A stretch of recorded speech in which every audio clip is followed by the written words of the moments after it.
Right, muri Zimbabwe ndadzoka zvekare pachivhiti chenyu paCulian TV.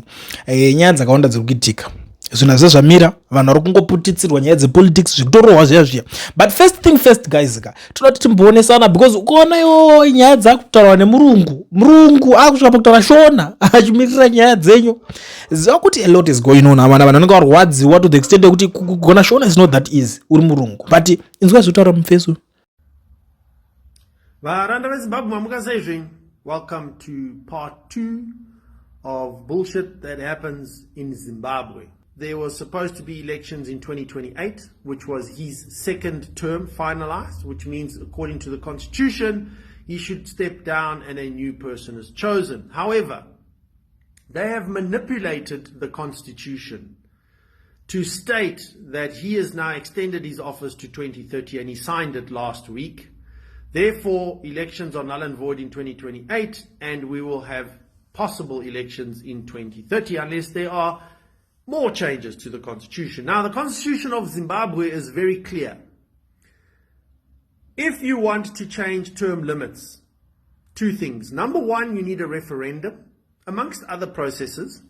And number two, the benefits of extending a term limit cannot apply to the incumbent. In other words, the president that is there when the term limits are extended cannot be the beneficiary of the term limit extension. In other words, he still needs to leave.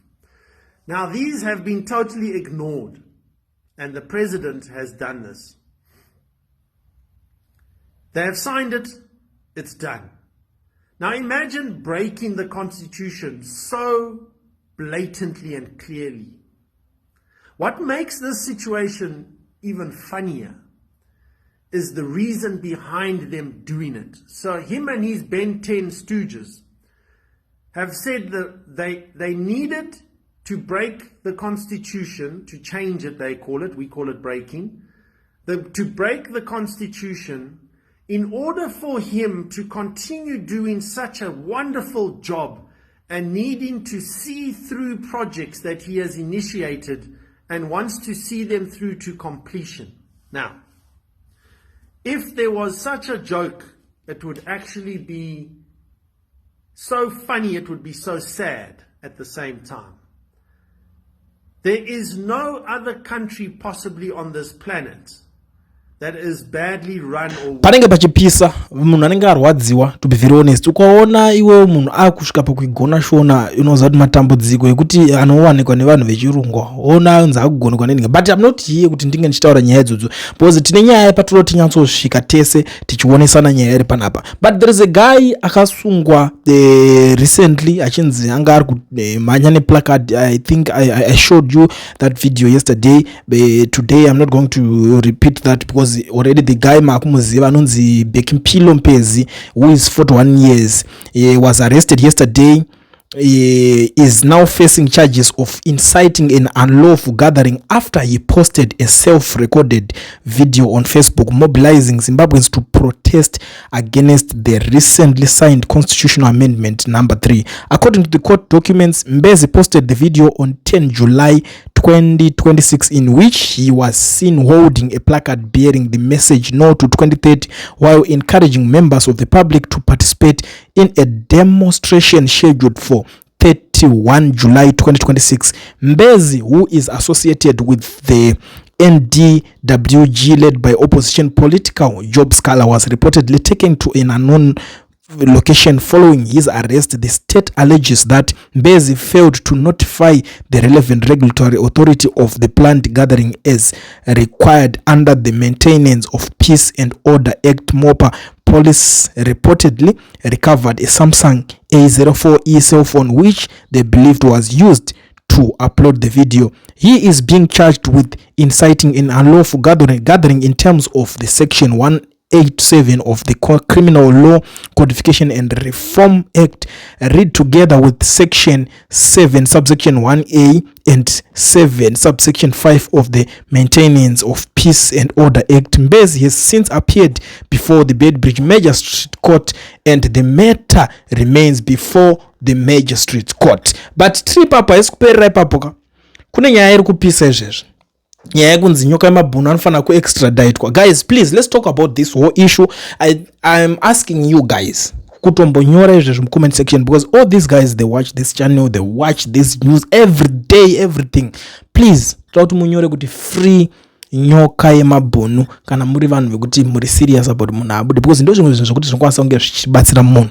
But izvezvi ndoda kunzwisai certain recording yaitwa naJob Sikhala achiti Nyokayemabhunu anofanira kusiyiwa. Imagine kuti alright, iye kuti sekusadho kwake kutona abatwa, but izvo akutomboti nyaya yekuti munzi muda extradite Nyokayemabhunu chimbomira izvozvo. I think Job Sikhala is the first opposition leader to do that. Vazhinji opposition leaders, they don't care. Vaitofila threatened na Nyokayemabhunu because wave ne power angava naro zvisati ndo vanhu vaya vanonzi vaita zvisionekwe. Regedzai timbopa kamukana kanaka kuna Mr. Job Sikhala tenzwa kuti ndezvipi zvavari kuda kuti vataure nemaZimbabweans panapa. I understand kuti panenge pachipisa. Job Sikhala aita zvamafanizi manje. The people of our nation, Zimbabwe, I come to you once more again today for us to share important developments that are happening in our country. I am going to make this address after the request from several followers of this channel to address in English so that they will be able to pick the news for them to spread them throughout the world. Today, I want to firstly address to you the people of our nation. There is a very dangerous development that happened recently, which is really hating me on the basis that we, the people of Zimbabwe, seem not to be interested on the matter.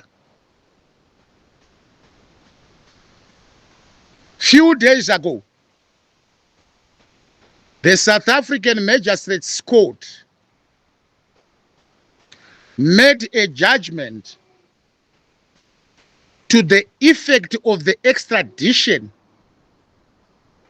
of one of our own whom we all knew from some time ago, that he has been fighting for the causes of the masses of our people.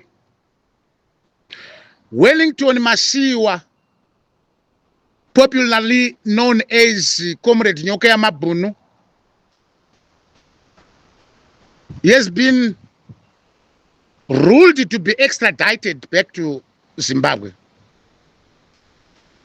We all know Comrade Nyokayemabhunu's vociferous campaign against Emmerson Mnangagwa's regime and its intention to extend and prolong its life of term of office to 2030. Nyokayemabhunu is remembered by all of us that he was one of those protagonists who stood firm against Emmerson Mnangagwa's shenanigans. We all know that the allegations he is facing in South Africa are purely political. The issue, he was kidnapped by the agencies of the state when he came into contact with them, was for them to facilitate his repatriation to Zimbabwe for the purpose of persecution by Emmerson Mnangagwa's regime. They said that Wellington Masiwa, our comrade Nyokayemabhunu, is wanted back home on the case of fraud.